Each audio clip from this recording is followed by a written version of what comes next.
Hello ladies and gentlemen, welcome to my YouTube channel.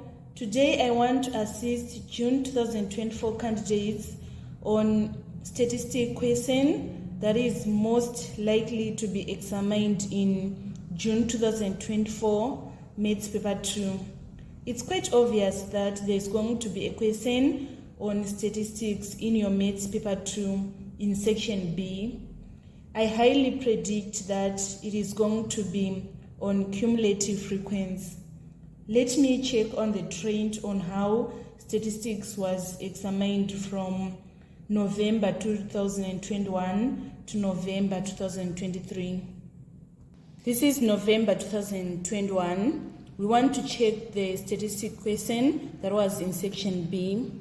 In November 2021, the statistics question was on histogram. We can see here where it is written, draw a histogram for the data given. So it was a question on histogram. So this was November 2022. The question on statistics was on cumulative frequency. We can see here where they are saying draw a cumulative frequency curve for the athletes times. Let us now check in June 2023 the statistics question. In June 2023, the statistic question was on number 11 and it was on pie charts.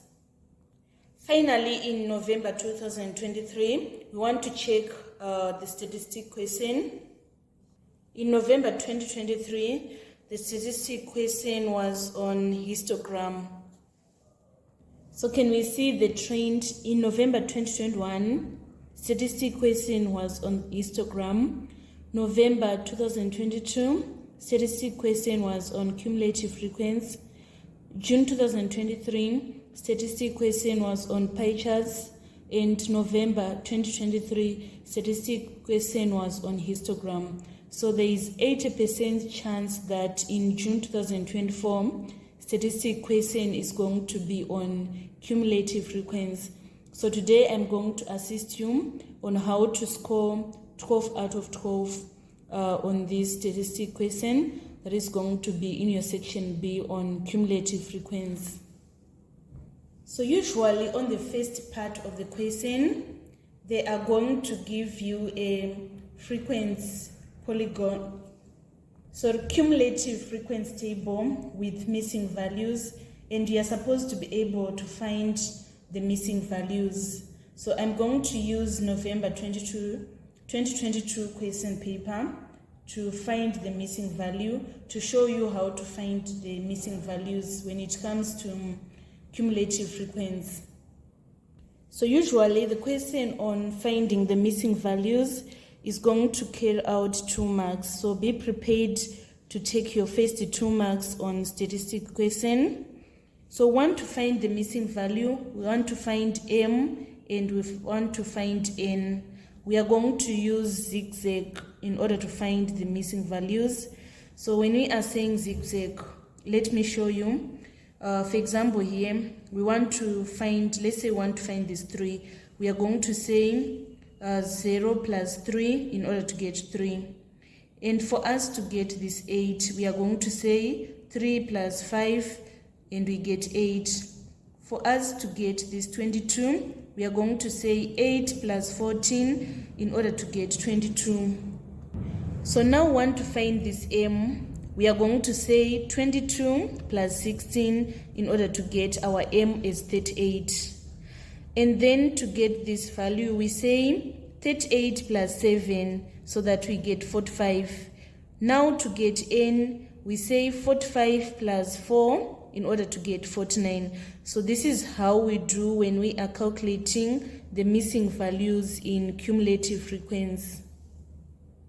I hope you are now ready to take your first 2 marks in statistics. We are done with the first tip on first part of statistic question, and then usually they are going to examine you on calculation of the estimate of the mean. This question always carries out 3 marks, so be able to take your 3 marks in calculation of the estimate of the mean. So when you are calculating the estimate of the mean, the formula is of saying summation of midpoints times frequency over summation of frequency. I'm going to show you using November 2022 question paper. Can you see here on number 7A, they are requiring us to find the estimate of the mean time for the race. So the formula is summation of midpoints times frequency over summation of frequency. I'm going to show you how to calculate the estimate of the mean using this question from November 2022. So first I'm going to show you how to calculate midpoints. Here we are having 5 and 8. So we are going to say 5 plus 8 divided by 2. That is going to be our first midpoint. And then here, our midpoint, we are going to say 8 plus 10 divided by 2. For 10 to 12, we are going to say 10 plus 12 divided by 2. For 12 to 14, we say 12 plus 14 divided by 2. And then for this class, we say 14 plus 16 divided by 2. For this class, it is 16 plus 18 divided by 2. And then lastly, for this class, we say 18 plus 20 divided by 2. And then after that, we say the midpoint here times 3, midpoint here times 5, midpoint here times 14, midpoint here times 16, all over the summation of the frequency, which is equal to 50. So this is how we calculate the estimate of the mean. We are going to say 5 plus 8 divided by 2 times 3, 8 plus 10 divided by 2 times 5, 10 plus 12 divided by 2 times 14. And then after that, we divide by the summation of the frequency, which is 50. We are going to get 12.37 minutes is our final answer. So make sure that you are ready to take all your 3 marks on calculation of the estimate of the mean. It is always examined, this type of question. So we are done on the second objective of calculating the estimate of the mean. And then on part C, you should be able to draw a smooth cumulative frequency curve. Make sure that your graph is going to be a smooth curve so that you obtain all the 4 marks. On drawing a cumulative frequency curve, my tips are as follows. You're supposed to follow the given scale that is given. That is the first step. And then the second step, you're supposed to label your axes. You put the frequency cumulative on the y-axis, and also you're going to put the parameters to be measured in the x-axis. So it is very important that you label the x-axis, you label the y-axis, and then you draw a smooth cumulative frequency curve. I'm going to show you how to construct a smooth cumulative frequency curve using the question that was in November 2022. So the question is reading, answer this part on the question on a sheet of graph paper. Use a scale of 2 centimeters to represent 2 minutes on the time axis and 2 centimeters to represent 5 units on the cumulative frequency axis.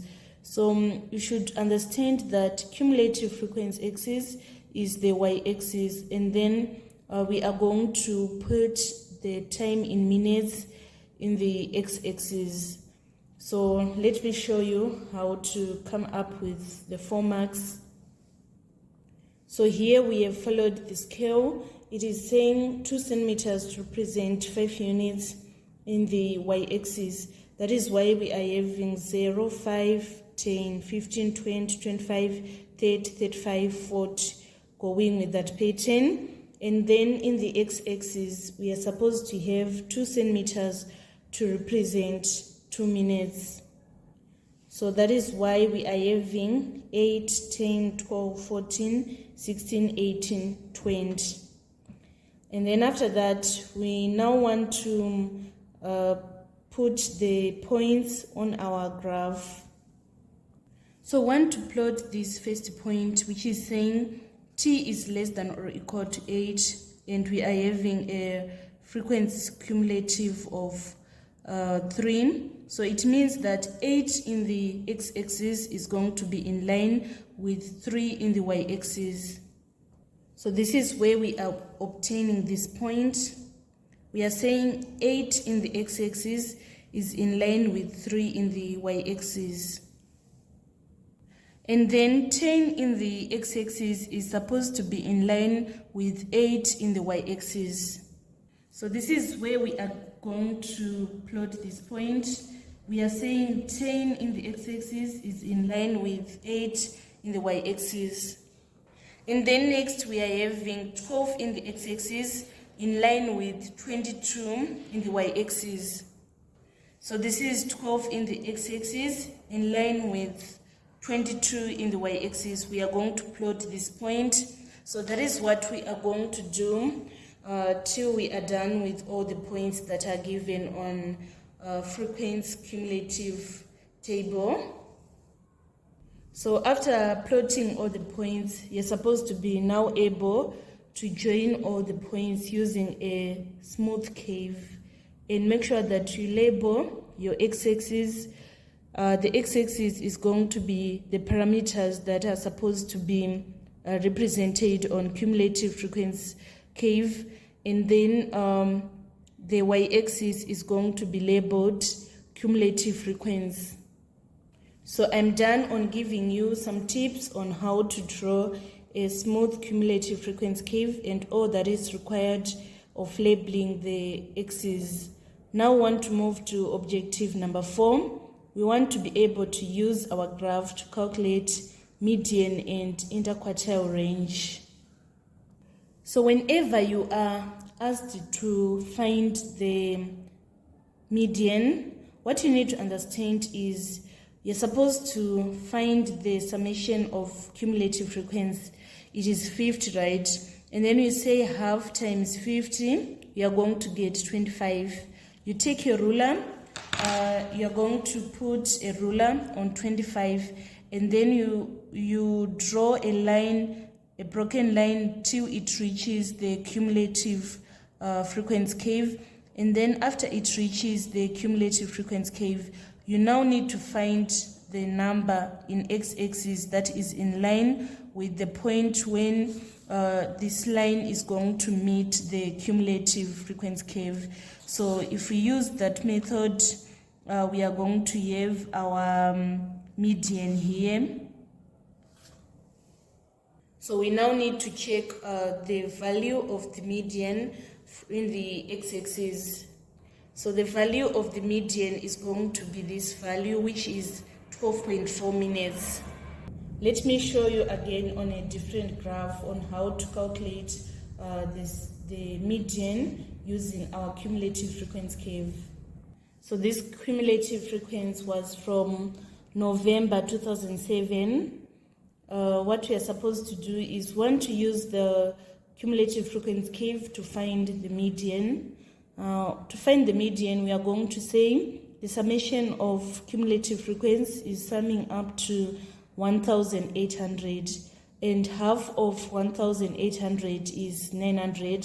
So we are going to take our ruler, we put our ruler on 900, and we draw a line till it reaches the cumulative frequency curve. And then after that, we need to find the value of x, which is in line with that point, with this point. So here we are going to get our answer is 35 years is our median age. This was a cumulative frequency curve from June 2015. So I want to explain how to find median. The total sum of frequency cumulative is summing to 500. So the half of 500 is 250. To find the median, we are going to say 250 to draw a line till it reaches the cumulative frequency curve. And then we need to find the value of x, which is in line with this point, which is 40. So that is where we are obtaining our median is 40 marks. And then I want to now to explain how to find interquartile range. To find interquartile range, you are going to say 3/4 of the cumulative frequency minus 1/4 of the cumulative frequency. So in this case, the total frequency is summing to 500.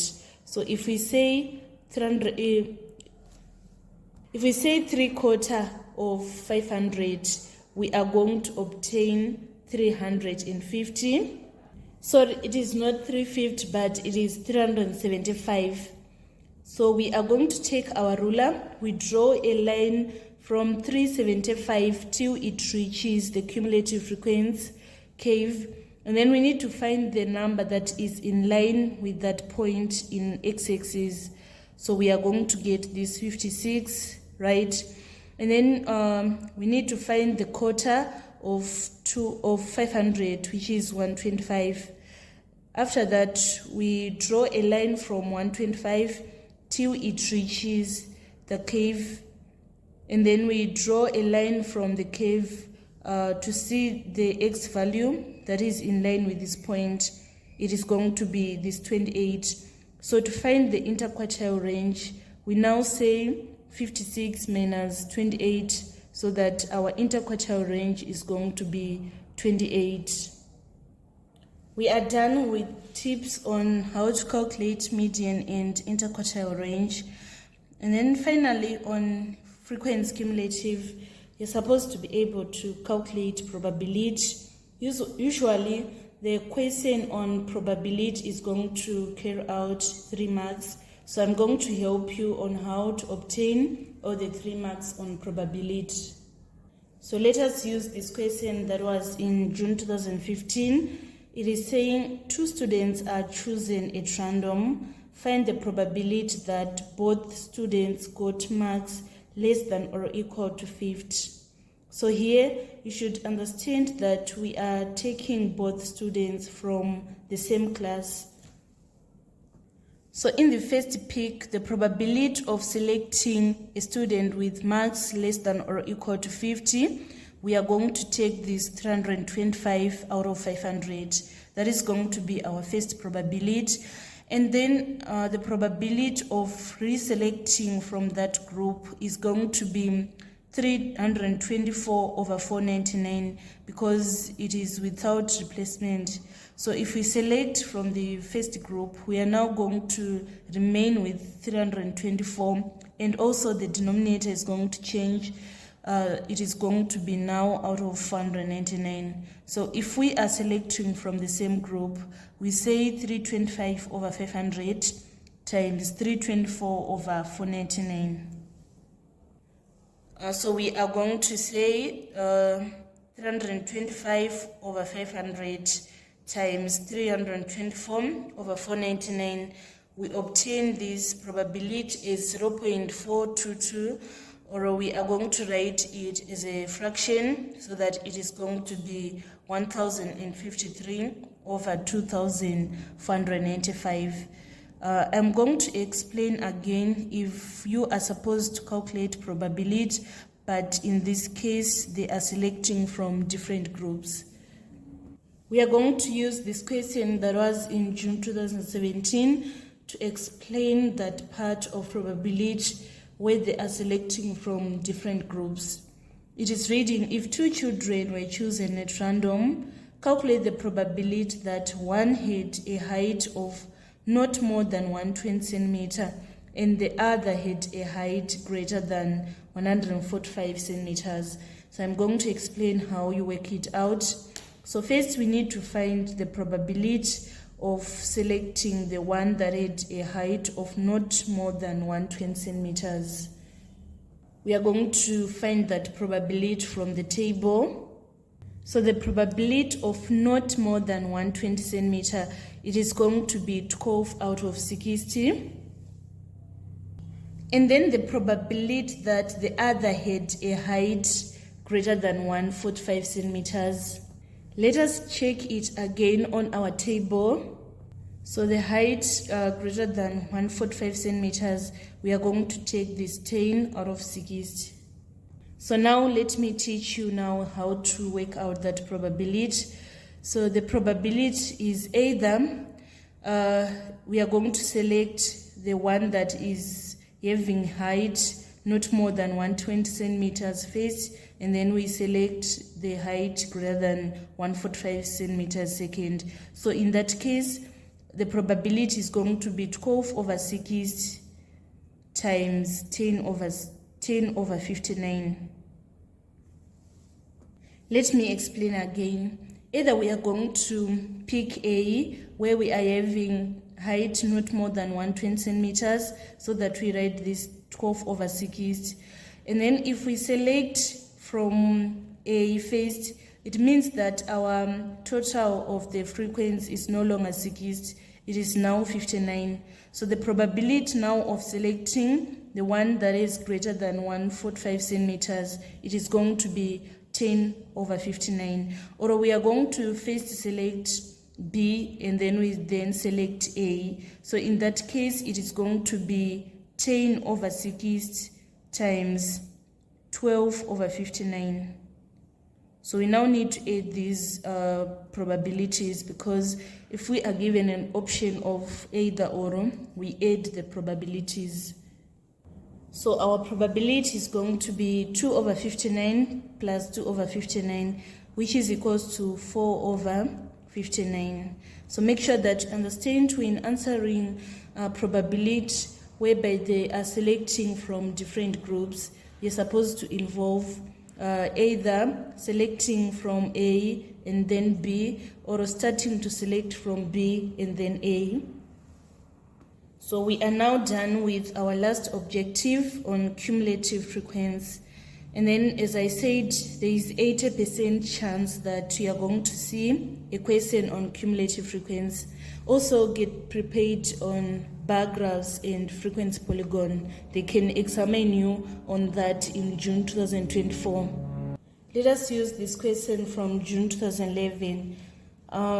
First part is saying calculate the number of candidates who wrote the examination. So you are just going to say 10 plus 25 plus 40 plus 24 plus 21 plus 30. And then to state the model grade, you are going to state the one with the highest frequency. In this case, it is 40, so it means that the model grade is going to be C. And then I want to emphasize on how to draw a bar graph to show this information. So when drawing bar graph, you should understand that frequency is presented in the y-axis, while list the parameters that are going to be presented in the x-axis. And make sure that when you are presenting your bar graph, the distance between the bars is equal, and also the bars are having same width throughout. That is how you're supposed to present on bar graph. For example, in this case, we want to present, we are given that the students who obtained an A grade, they were 10. So we are going to write this 10, and this is the bar for A. And then for bar for B, it is 25. So it is supposed to have a height of 25. Bar for C is supposed to be having a height of 40. Height of D is supposed to be having a frequency of 24. And then E, 21, U, 30. So that is how we present on bar graphs. So as I explained on probability, this question is saying, given that the passing grades are A, B, and C, find the probability that 2 candidates chosen at random pass the examination. So here we are taking from the same group. We are going to say the probability of passing, it is from 10, 25, and 40. So we say 10 plus 25, 35 plus 40, we get 75. So it is 75 out of 150 times 74 out of 149. So this marks the end of our tutorial today on final exam tips on statistics question that is likely to be examined in June 2024. Thank you so much, guys, for following me on this channel. Please don't forget to subscribe, like and share my videos. I love you all. This is Eve signing out. I wish you all the best, June 2024 candidates.